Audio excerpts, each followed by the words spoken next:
안녕하세요. 건강 365 아나운서 최인경입니다. 백내장은 흔한 질환입니다. 노화가 가장 큰 원인으로 지적되는데요. 치료는 결국 수술이지만 백내장 진단을 받는다고 해서 모두 급하게 수술해야 하는 건 아닙니다. 적절한 수술 시기가 있다고 하는데요. 그 기준이 뭘까요? 백내장과 치료 시기 잠시 후에 알아봅니다. 그리고 헬리코박터균 감염증의 위험과 치료 방법에 대해서도 짚어보겠습니다. 건강 365 김종서의 아름다운 구속 듣고 시작하겠습니다. KBS 라디오 건강 365 함께하고 계십니다. 백내장은 노화가 가장 큰 원인입니다. 노년기로 가면서 발생하는 자연스러운 변화인 거죠. 백내장은 나이와 비례한다는 말도 그래서 나온 얘기가 아닐까 싶은데요. 백내장의 치료는 수술이지만 수술 시기는 나이가 우선이 아니라는 지적입니다.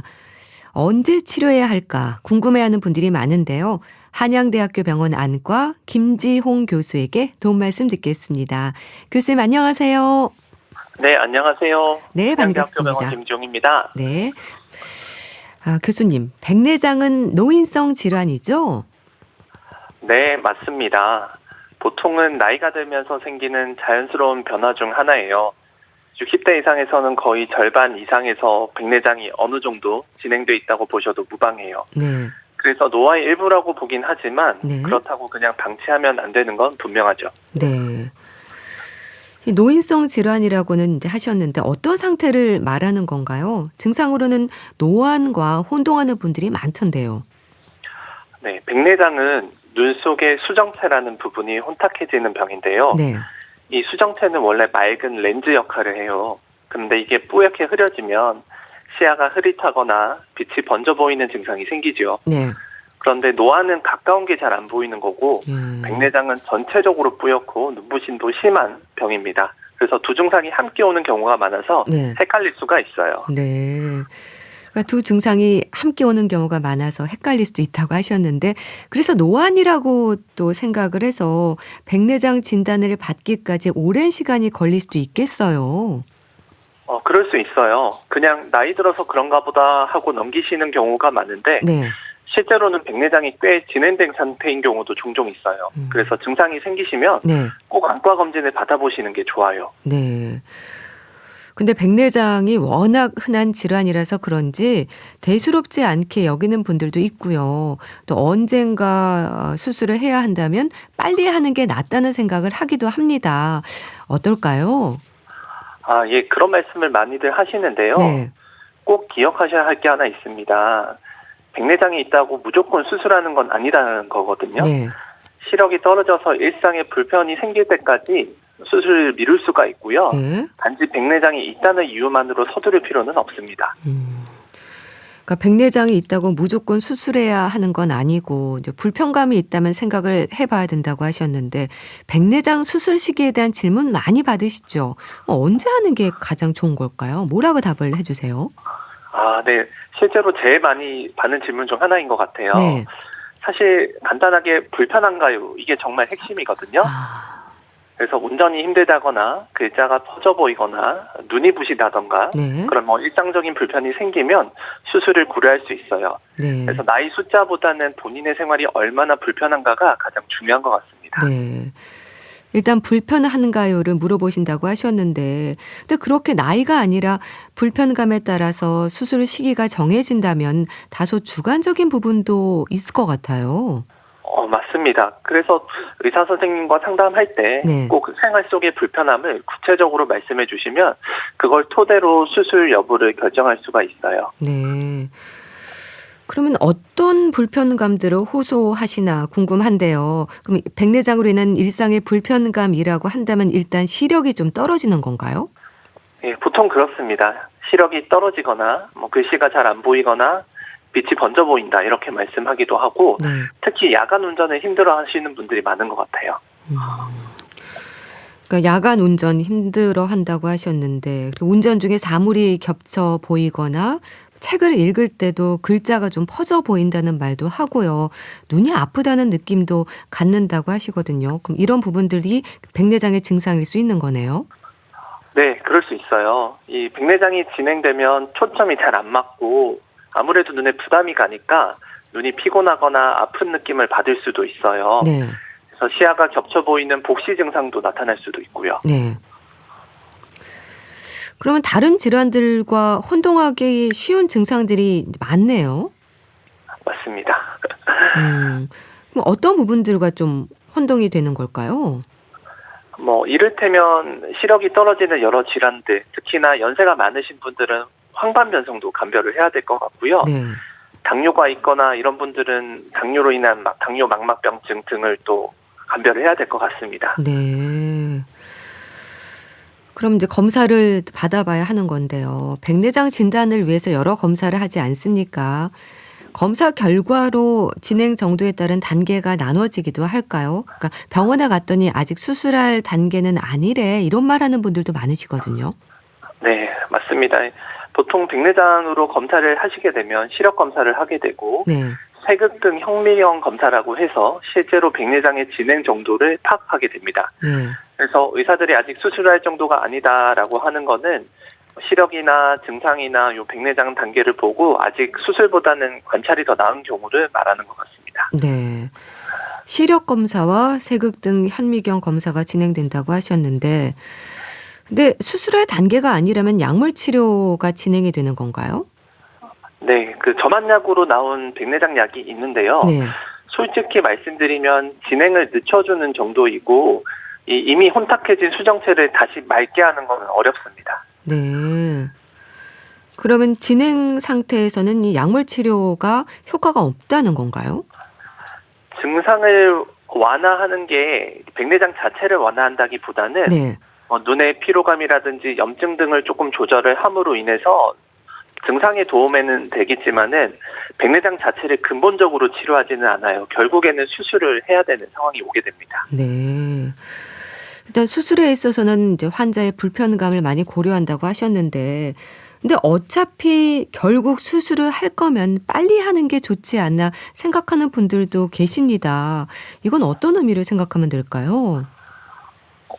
일단은 본인이 갖고 있는 수정체를 오랫동안 쓰는 게 저는 좋다고 판단을 합니다. 네. 왜냐하면은 그래도 본인이 갖고 있는 그 본인의 조직이기 때문에 그것이 갖고 있는 기능을 최대한 누리되 네.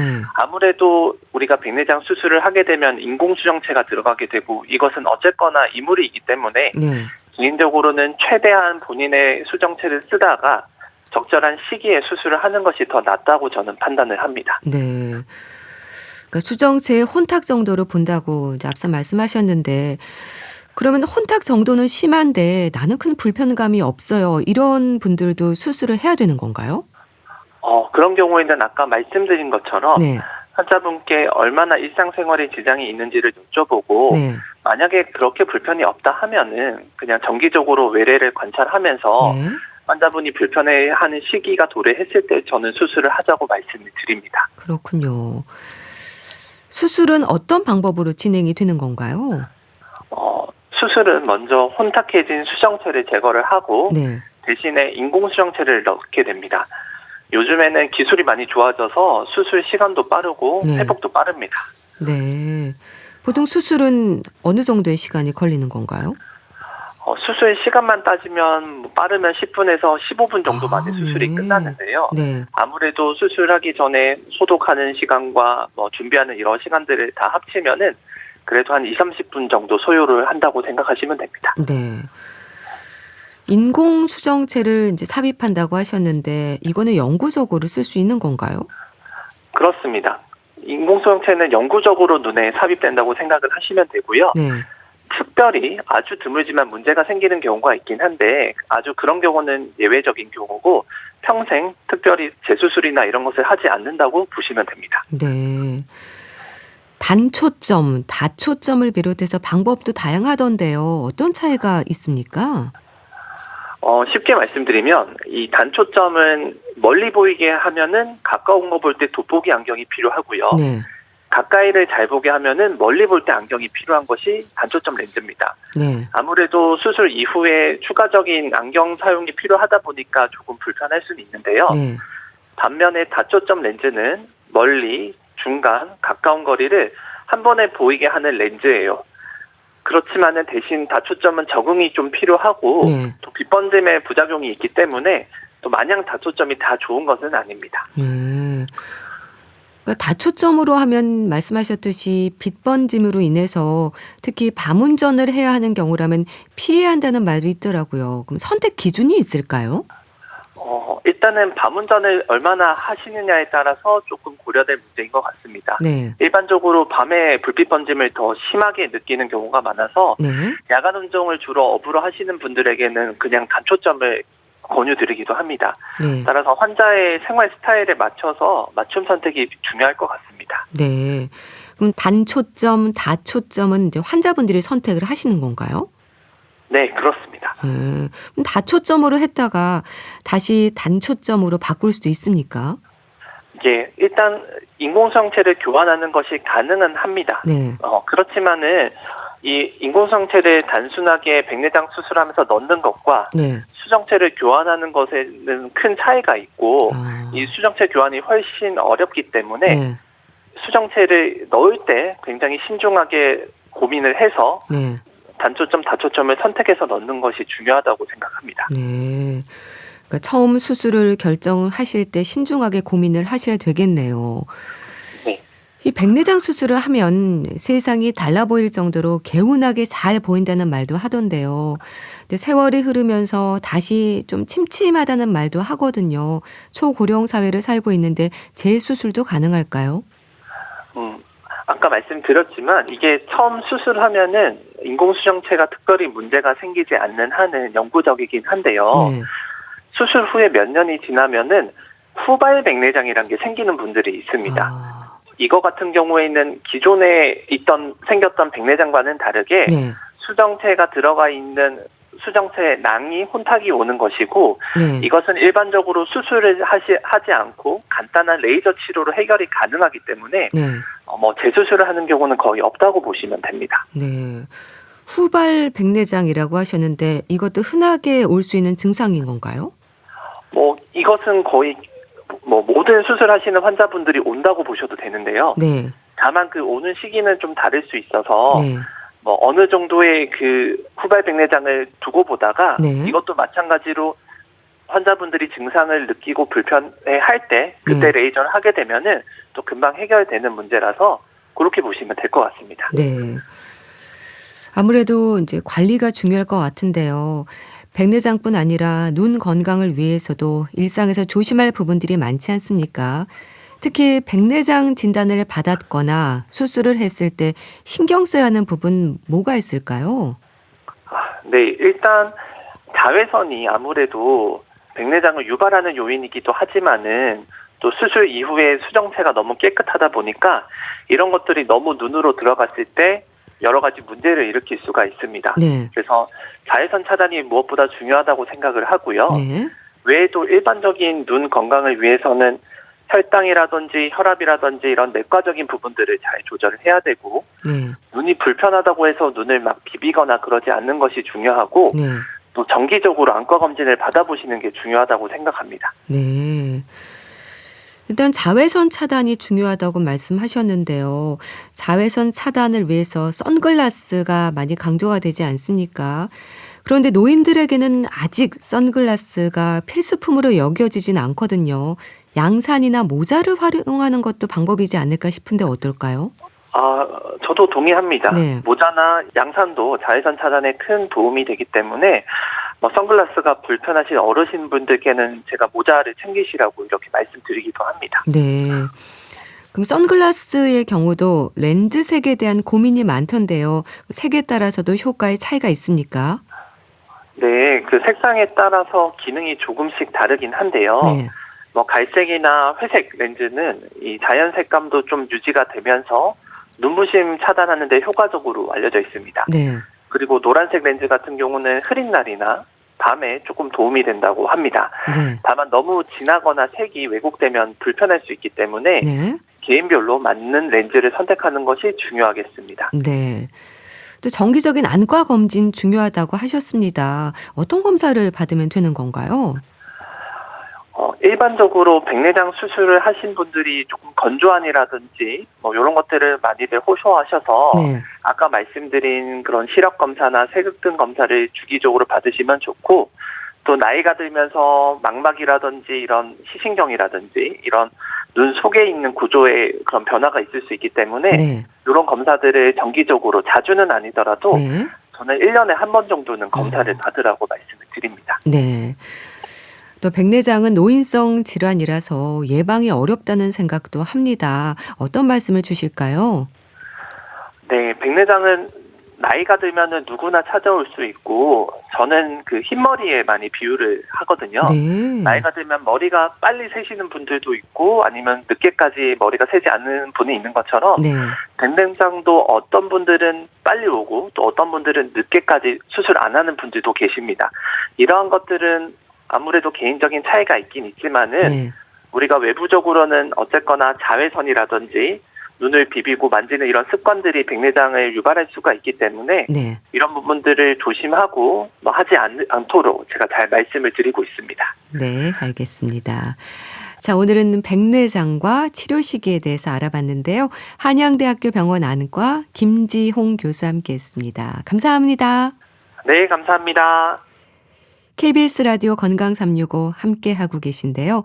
버즈의 나에게로 떠나는 여행 듣고 다시 오겠습니다. KBS 라디오 건강 365 함께하고 계십니다. 위암 발병의 원인 중 하나로 지적되는 헬리코박터균 감염증이 있습니다. 헬리코박터 파일로리라는 세균에 의한 감염 질환인데요. WHO 세계보건기구가 바람 인자로 규정할 정도로 위암 발병 위험으로 강조되고 있습니다. 헬리코박터균 감염에 대한 치료를 경험하신 분들은요, 치료가 고약하다는 말도 합니다. 인제대학교 의과대학 가정의학과 김경호 교수에게 도움 말씀 듣겠습니다. 교수님 안녕하세요. 네, 안녕하세요. 네, 반갑습니다. 헬리코박터균 감염이 비교적 흔하지 않나요? 네, 매우 흔한 감염 중에 하나인데요. 네. 네, 우리나라뿐만 아니라 전 세계적으로도 흔한 감염성 질환이 되겠는데, 우리나라 유병률은 약 한 50% 내외, 물론 이제 연령대별로 차이가 있겠지만 네. 상당히 많은 분들이 흔하게 감염을 가지고 있을 것으로 보이고 있고, 네. 하지만 이제 또 나라마다 조금씩 또 좀 차이가 있어서 이제 우리나라는 50%지만 북유럽이나 캐나다 이런 데는 뭐 10%, 20%, 30% 이렇게 보고하기도 하고, 네. 또 남미나 또 아프리카 지역에서는 7, 80%를 보고하고 있기도 합니다. 네. 이 감염이 비교적 이제 흔하다고 하셨는데 감염 경로가 뭔가요?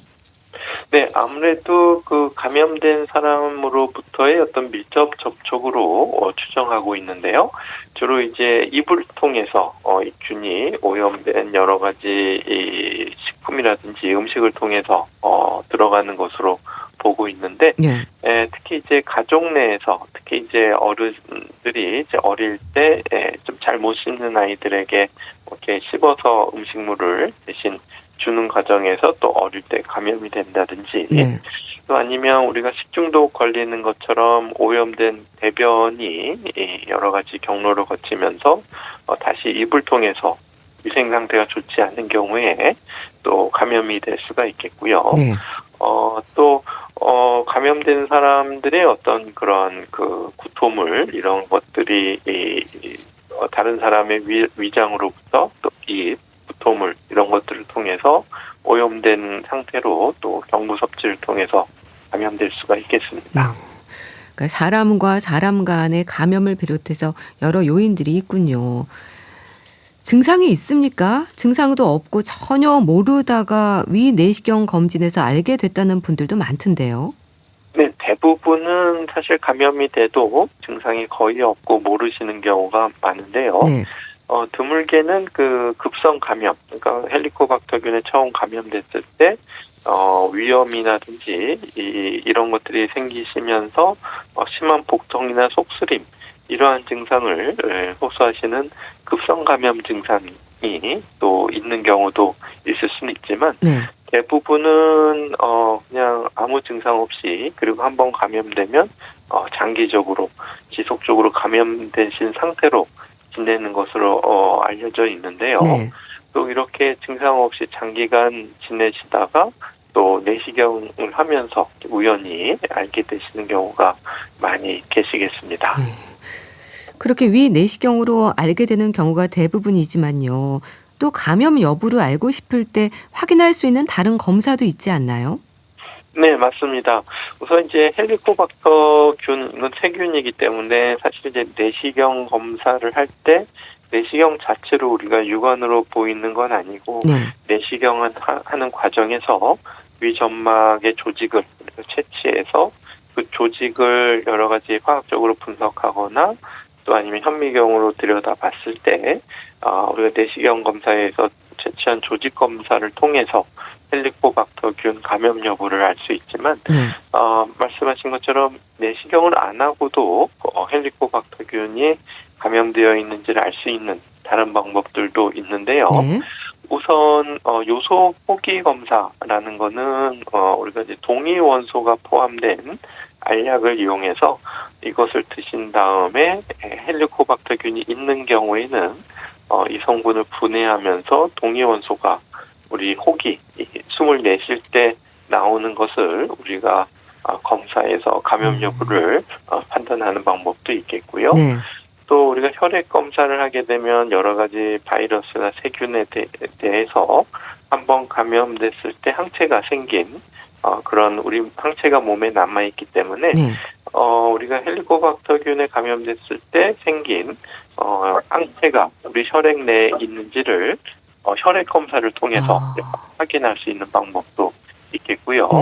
네. 또 한 가지 방법은 우리가 이제 대변 검사를 통해서 대변에서 헬리코박터균의 항원을 직접 검출해서 확인할 수 있는 방법도 있겠습니다. 네. 여러 검사법을 얘기해 주셨는데 그 요소 호기 검사라는 건 튜브로 숨을 내쉬면서 하는 검사인 거네요. 그러면 내시경이 부담인 분들에게는 요소 호기 검사도 방법이 되겠어요. 네, 그렇습니다. 사실 내시경 검사 자체는 크게 부담 없이 비교적 안전하게 하실 수 있는 검사 방법이긴 한데요. 네. 아무래도 이제 하는 과정에서 목에나 또 속이 불편한 통증 같은 것들이 오실 수가 있겠고, 네. 또 이제 조직 검사를 하는 과정에서 출혈 같은 것도 올 수가 있겠고, 예, 그리고 특히 여러 가지 만성 질환을 가지고 계시거나 또 고령이신 분들, 또 이제 수면 내시경 같은 것들도 많이 하면서 이제 네. 진정제 같은 것들 사용하다 보면은 조금씩 이제 위험률이 좀 증가할 수가 있어서 내시경에 부담이신 분들이 실제로 종종 계시겠는데요. 이런 그 내시경이 아닌 검사로 헬리코박터 감염 여부를 확인할 수 있는 검사를 병행한다면 우리가 내시경이 반드시 필요하지 않은 분들에게는 우리가 헬리코박터균을 검출할 수가 있겠는데 네. 특히 우리가 한번 그 내시경 검사를 해서 헬리코박터균 제균 치료를 한 다음에 추적 검사를 할 때 제균 여부를 확인할 때 또 반드시 내시경을 하지 않고 요소 호기 검사라는 것을 대체해서 헬리코박터균이 잘 제균됐는지 네. 확인을 하기 때문에 다시 내시경 검사를 반복하지 않으셔도 되겠는데요.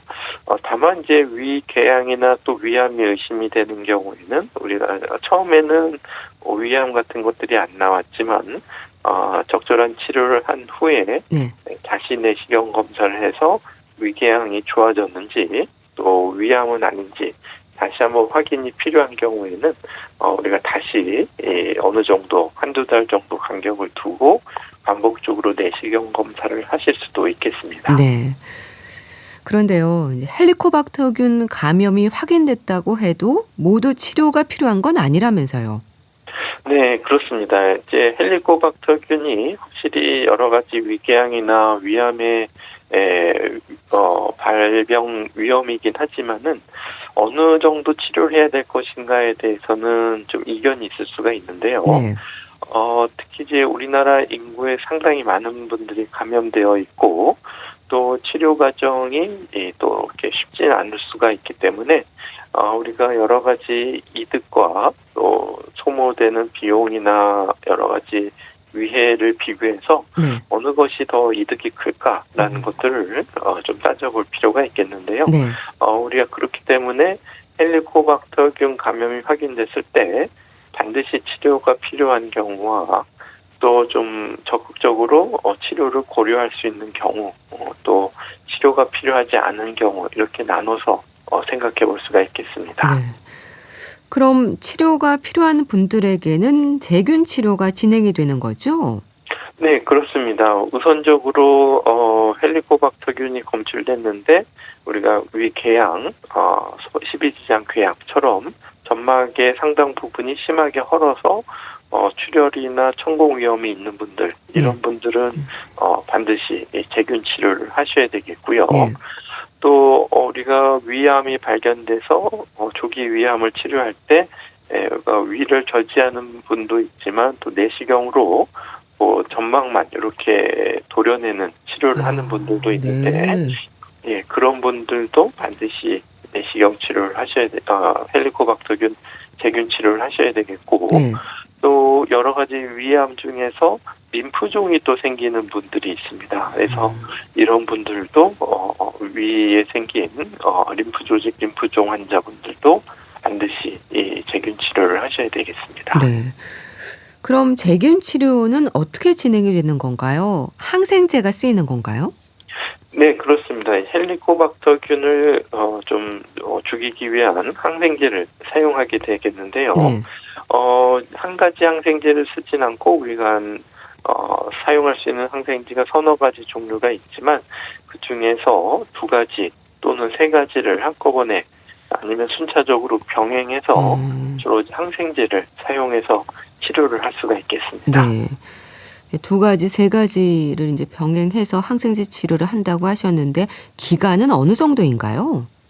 네, 우리가 보통 1차 재균 치료로서 세 가지 약을 일주일 또 열흘 2주 이렇게 쓸 수가 있겠는데요. 예전의 치료법들이 특히 이제 치료 성공률, 재균율 같은 경우에는 70%대를 보이고 있어서 네. 10명 중에 한 7명 정도 이렇게 일주일 정도 사용했을 때 네. 치료 효과를 보이고 있고 14일 정도, 2주 정도 쓰면은 좀 더 치료율은 높을 수 있지만 네. 그만큼 이제 항생제를 오래 드셔야 되는 부담이 생기실 수가 있겠습니다. 그런데 또 그렇게 항생제 치료를 하면 균이 완전히 없어져야 할 텐데 또 그런 건 아니라면서요. 네, 그래서 이제 우리가 약을 드시고 재균 여부를 확인하기 위해서 요소 호기 검사나 내시경 검사를 하셔야 되는데 네. 일단은 그 감염되신 사람분의 어떤 복약 수능도, 약을 얼만큼 잘 드셨나, 네. 또 아니면 약에 대한 반응도, 그리고 여러 가지 항생제에 대한 그 내성을 균이 가지고 있는가 이런 것들에 대한 차이가 좀 있을 수가 있겠지만 네. 보통 우리가 7일 요법의 경우에는 재균 성공률이 한 70%, 또 열흘 치료하게 되면 한 74%, 2주 치료는 한 78% 이렇게 알려져 있어서 좀 약을 2주 동안 충분히 썼음에도 치료 성공률이 80%에 좀 못 미치고 있는 이런 양상을 보이고 있습니다. 네. 그래서 한 달쯤 지난 후에 다시 요소 호기 검사를 이제 하게 되는 것 같은데 거기서 균이 제거되지 않았다는 게 확인이 되면 또 2차적으로 항생제 치료를 하게 되는 건가요? 네, 그렇습니다. 우리가 1차적인 재균 치료가 실패한 후에는 2차적인 치료, 2차 재균 치료 이제 구제요법을 하게 되는데 네. 이럴 때는 좀 약제를 1차 치료 때 썼던 약과 좀 다른 약을 사용해서 그러면 이제 2차 치료제는 주로 이제 비스무스제라고 하는 약물을 포함해서 4가지 약물을 2주 동안 치료하는 14일 요법을 사용하게 되겠습니다. 네. 일단은 약을 꼬박 잘 챙겨 드셔야 될 것 같은데요. 근데 항생제 내성에 대한 걱정도 되는데 어떨까요? 네, 지금 아무래도 이 재균 성공률이 떨어지는 이유가 항생제에 대한 내성이 가장 큰 것으로 생각되고 있는데요. 네. 우리가 사용하고 있는 항생제의 내성률, 우리가 특히 이제 많이 사용하는 약물들 같은 경우에는 18% 내지 30% 정도까지도 내성률을 보고하고 있어서 네.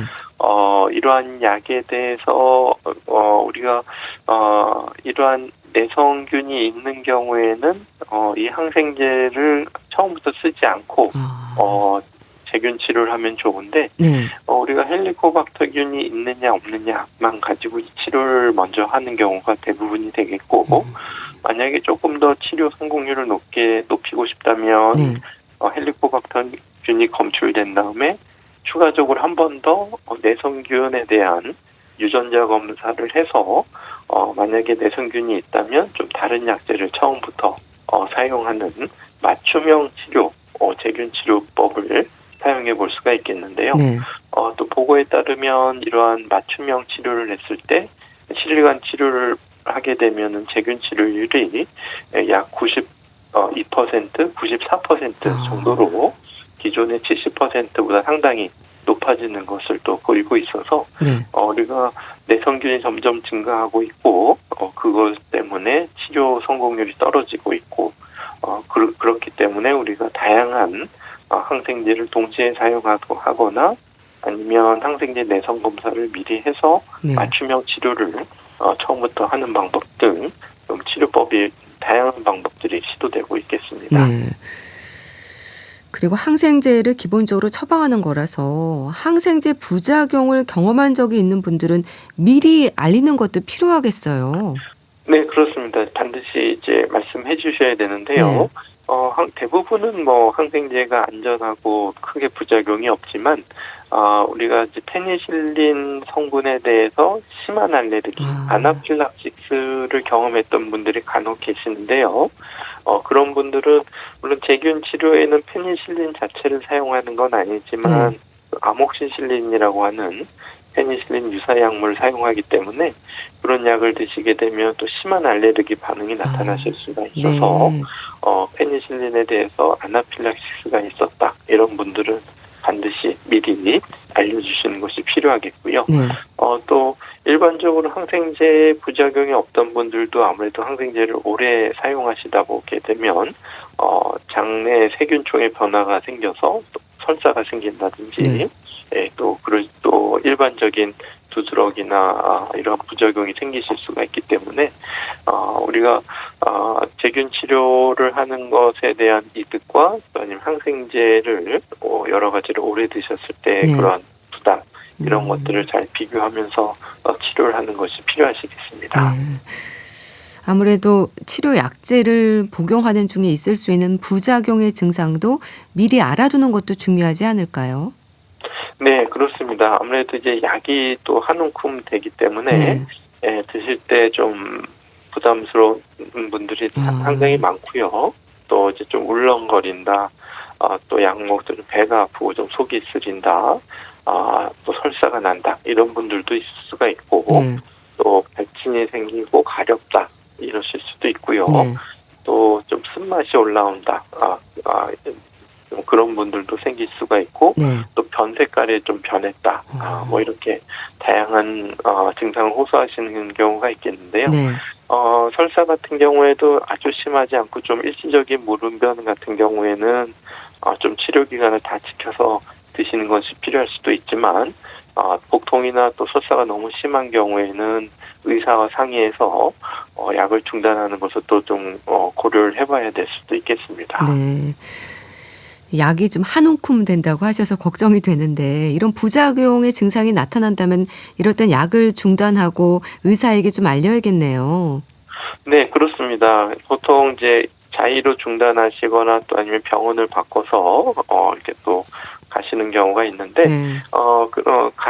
다니시던 의사에게 괜찮습니다. 부작용은 생길 수가 있기 때문에 미안해하거나 꺼려하시거나 그러실 필요 없이 가셔서 말씀을 하시면 약을 바꿔준다든지 아니면은 거기에 대한 대증적인 치료를 한다든지 이렇게 해줄 수가 있고 또 아니면은 약 부작용이 아니고 다른 질환이나 증상이 생긴 것일 수도 있기 때문에 네. 과연 약 부작용인지 다른 증상인지도 감별도 필요할 수 있어서 치료를 해주셨던 의사에게 알리시고 상의를 하시는 것이 필요하겠습니다. 네. 그렇게 약을 잘 복용하고 헬리코박터균의 제균 치료를 끝내면 헬리코박터균 감염이 원인이 되는 위암 발생에 대한 걱정은 안 해도 되는 건가요? 좀 정기적인 관찰이 필요할까요? 네, 우선 그 헬리코박터 제균 치료를 하게 되면 여러 가지 위암 발생 위험이 30-40% 감소한다는 결과가 있기 때문에 확실히 위암 발생에 대한 걱정은 덜 수는 있지만 네. 이미 좀 어느 정도 장상피하생이라든지 위조직의 변화가 있는 분들은 그래도 발암 가능성이 있기 때문에 네. 정기적인 관찰은 꾸준히 필요하실 수가 있겠고요. 그리고 요즘은 이제 위생 상태가 좋아졌기 때문에 한번 재균이 되신 분이 다시 헬리코박터균에 감염되시는 확률은 그렇게 높진 않지만 네. 그래도 1년에 한 2% 정도 확률로 보고가 되고 있기 때문에 계속 좀 위생적인 식습관, 생활 습관은 유지하시는 것이 필요하시겠습니다. 네. 위생적인 식습관, 생활습관 말씀하셨는데요. 그럼 위험 요인들이 많지만 헬리코박터균 감염을 예방할 수 있는 방법, 일상에서 조심할 부분을 좀 짚어주세요. 네, 아무래도 이제 입으로 균이 들어가실 수가 있기 때문에 우리가 특히 화장실에서 사용하고 나서는 손 씻기 등과 같은 개인 위생을 이제 철저히 하셔야 되겠고, 네. 식사 전에도 이제 손을 잘 씻으셔야 되겠고, 특히 이제 아이들에게 감염되지 않기 위해서는 이렇게 씹은 음식을 이렇게 주거나 또 아니면 오염된 손으로 음식을 먹이는 것들은 피하시는 것이 좋겠고, 또 아무래도 개인 접시나 뭐 수저 이런 것들도 이제 따로 잘 사용하시는 것이 좋겠고, 네. 또 음식이나 물, 식수 같은 경우에도 이제 깨끗한 물, 또 확실히 끓여서 드시고 익혀 드시고 네. 하시는 것이 필요하겠고요. 또 아무래도 건강한 생활 습관, 금연 절주, 채소와 과일 섭취, 스트레스 관리 이런 것도 중요하시겠고, 또 정기적인 검진 이런 것들도 좀 빠짐없이 받으시면 도움이 되겠습니다. 네, 잘 들었습니다. 헬리코박터균 감염 치료에 대해서 말씀드렸는데요. 인제대학교 의과대학 가정의학과 김경호 교수와 함께했습니다. 감사합니다. 네, 감사합니다. 스펜다우 발레의 트루 보내드리면서 인사드릴게요. 건강365 아나운서 최인경이었습니다. 고맙습니다.